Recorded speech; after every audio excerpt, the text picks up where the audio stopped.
Hello friends, welcome back to this channel. दोस्तों, इस video में हम लोग DHFL यानी दीवान हाउसिंग फाइनेंस लिमिटेड के पॉइंट ऑफ व्यू से बात करेंगे।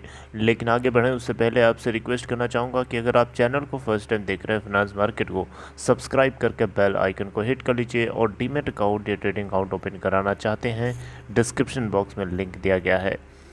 दोस्तों, दीवान हाउसिंग फाइनेंस लिमिटेड को लेकर के मैं आप लोगों से इस वीडियो में डिस्कस करूंगा, चर्चा करूंगा और कहीं न कहीं इस बात को आप लोगों को ख्याल रखना चाहिए कि दीवान हाउसिंग फाइनेंस लिमिटेड को जिसने एक्वायर करने के लिए अपनी जीत का डंका बजा रहा है, वो कहीं न कहीं इस बात की तरफ भी इशारा करता है कि जो डरता है वो पहले से दहाड़ना शुरू कर देता है। मेरी बात समझ रहे हैं? यानी जिसको डर लगता है वो चिल्लाने लगता है, आवाज़ करने लगता है, ये जताने के लिए खुद को कि वो डर नहीं रहा है। तो कुछ ऐसी ही सिचुएशन मुझे ऐसी नज़र आती है और इसके चलते आगे देखते हैं क्या होता है। अभी बहुत कुछ होना बाकी है, अभी सब कुछ ख़त्म नहीं हुआ दोस्तों। आप ये ना समझिएगा कि सब कुछ ख़त्म हो चुका है, पूरा पूरा फिनिश है। आप ये देखिए, हेडिंग पढ़िए, DHFL case, national company law appellate tribunal defers hearing on pending appeals to November 17। यानी national company law appellate tribunal, जैसा कि मैंने आपको बताया था कि जो इस कंपनी के DHFL के फिक्स डिपॉजिटर्स हैं, जो नॉन कन्वर्टेबल डिबेंचर होल्डर्स हैं, इसके अलावा कपिल वाधवन, इसके अलावा और भी कुछ अथॉरिटीज़ हैं, कंपनीज़ हैं, जिन सभी के सभी ने national company law appellate tribunal के अंदर फाइल किया था इस पिरामिल ग्रुप के रिजोल्यूशन प्लान का विरोध करते हुए। इवन सुप्रीम कोर्ट में भी बहुत से लोगों ने फाइल किया है, बॉम्बे हाई कोर्ट में बहुत से लोगों ने फाइल किया है। इन सभी केसेस को सुनना था, लेकिन national company law appellate tribunal ने इस केस को सुनने के बजाय इसको 17 नवंबर 2021 को डिफ़र कर दिया है। उसी दिन इस केस को लेकर के सुना जाएगा, राइट। इधर हम बात करें पिरामिल ग्रुप, तो पिरामिल ग्रुप जो है, जो लेंडर्स हैं, बेसिकली जो बैंक्स हैं, इसके अलावा जो FD होल्डर्स हैं, उन लोगों के अकाउंट में जितना जितना देना था उतना ट्रांसफ़र कर दिया है।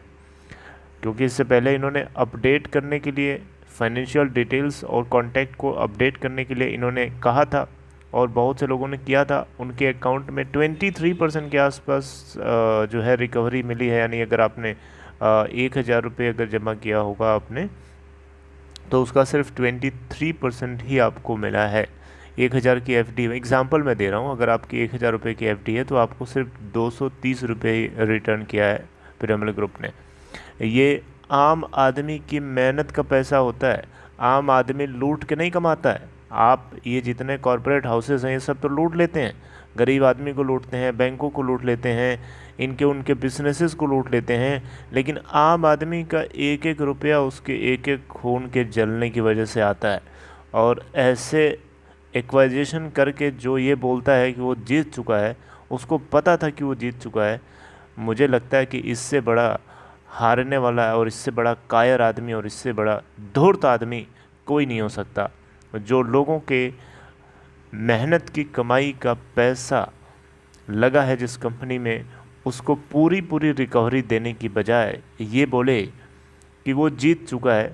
कौन सी जीत है भाई, कौन सी जीत है? इसे जीत बोलते हैं या इसे लूटना बोलते हैं? लोगों के गला दबा करके लोगों के मेहनत का पैसा छीनना बोलते हैं इसे सीना चोरी से भी बहुत ख़तरनाक चीज़ ये कर रहा है, एक तरीके से देखा जाए तो।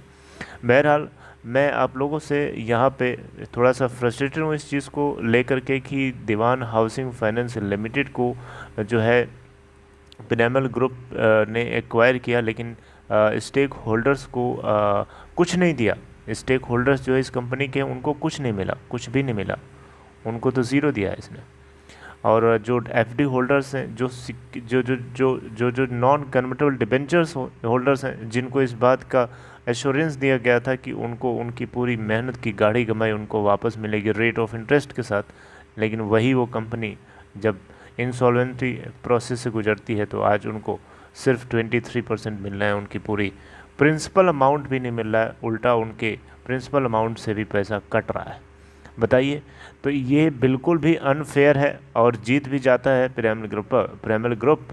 इस कंपनी को लेने के लिए, जो कि जैसा कि वो प्रॉमिस कर रहा है, जैसा कि वो वादा कर रहा है, जिस तरीके से वो बता रहा है। हालांकि ऑलमोस्ट इसे जीत ही लोग मान रहे हैं, लेकिन फिर भी ये खबर जो है आपको थोड़ा सा आशा के किरण की तरफ आशा की किरण दे सकती है।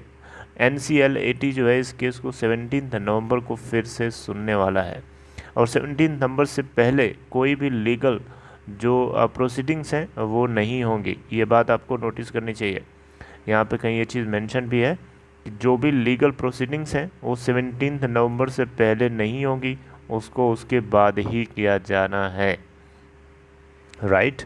तो दोस्तों अब उम्मीद, मैं आपसे क्या बोलूँ, उम्मीद रखने के लिए मैं बोलूँगा, उम्मीद ही रखने के लिए थोड़ा बहुत बोलूँगा। वैसे उम्मीद तो थोड़ी थोड़ी कम होती नज़र आ रही है, लेकिन फिर भी मैं आपसे बोलूँगा कि एक आखिरी जो आशा की किरण है उसको आप जो है बुझने ना दीजिएगा, उसको जो है जलने दीजिएगा, क्योंकि वो भी सफिशिएंट हो सकती है एक रोशनी को, एक अंधेरे को रोशनी करने के लिए।